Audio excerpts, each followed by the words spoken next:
So review na rin to ng OSEC S60. So sa mga nagpaplanong bumili ng OSEC S60, ito, panoorin nyo to. Yun, mashallah, tabarakallah mga kasamsari. Nandito ako sa Memory PH. May bibilin tayo kasi madalas hindi ko na nagagamit yung action camera ko. Lalo na pag gumagawa tayo ng mga ibang creative shot. So I decide na bumili ng ganito. Dito sa Memory PH. Telecen, mga kasamsari. So, ayan. Pero dito sa Memory PH, hindi lang ganyan na mabibili nyo. Marami. At lahat dito original memory. Siyempre. And of course, may mga action camera sila. Soon, inshallah, makabili tayo nito. Yung mga ganito. Ito, Action Core 360. At ito, mga ibang klaseng camera. Of course, kung kailangan nyo nito, Vidcon, meron tayo niyan eh. So, si Madam. Shoutout sa'yo, ma'am. So, yan. 85 po. Magkano to? 85 po.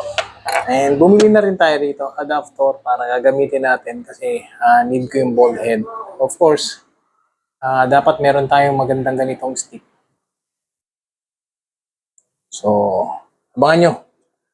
Pag uwi natin sa bahay, ilalagay natin to. Ayusin natin and then i-test natin. Inshallah.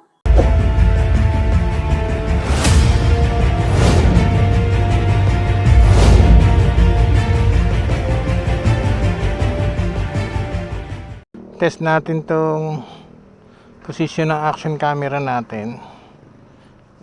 Bumili tayo ng bagong bracket kasi hindi nagagamit eh, sayang. So ngayon tingnan lang natin kung matibay and kumusta naman yung kuha niya. Mashallah, tabarakallah. So hindi ko alam kasi nga yung tripod natin ordinary lang to na tripod. So hindi siya talaga pang motovlog. So siyempre gawa-gawa lang ng paraan kasi nga ay wala tayong budget, kulang sa RF. Pero so far mukhang okay naman siya yung pinaka bracket natin. Yung tripod lang medyo parang umiikot. So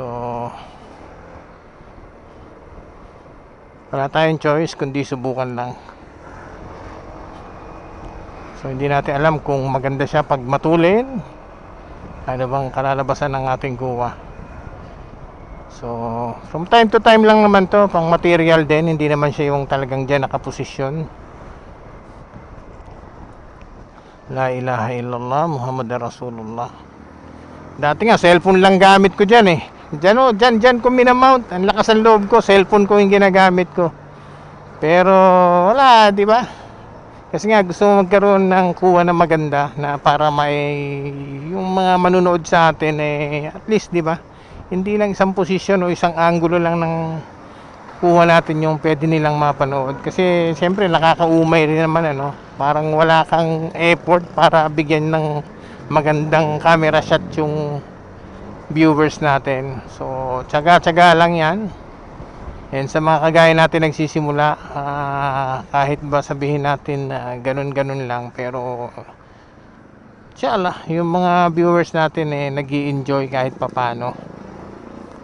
So yun, testing kong i-edit to, tapos tignan natin. Comment down below kung pasok ba yung setup natin na ganito.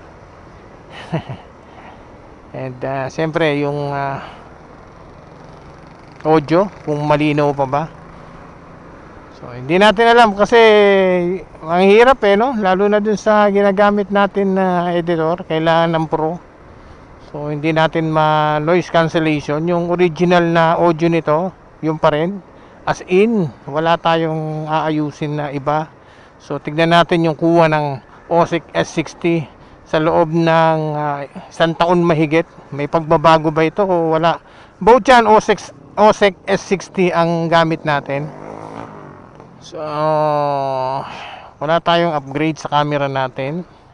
And then sa pag-edit natin, hindi tayo noise cancellation or nag-adjust ng mga as in pure. Kung ano yung kuha ng OSEC S60, yun lang yung ina-upload natin. So alhamdulillah, So, review na rin to ng OSEC S60. So, sa mga nagpaplanong bumili ng OSEC S60, ito, panoorin nyo to. 1.5 years na po yung OSEC S60 natin. So, walang nagbabago, alhamdulillah. So, dito tayo.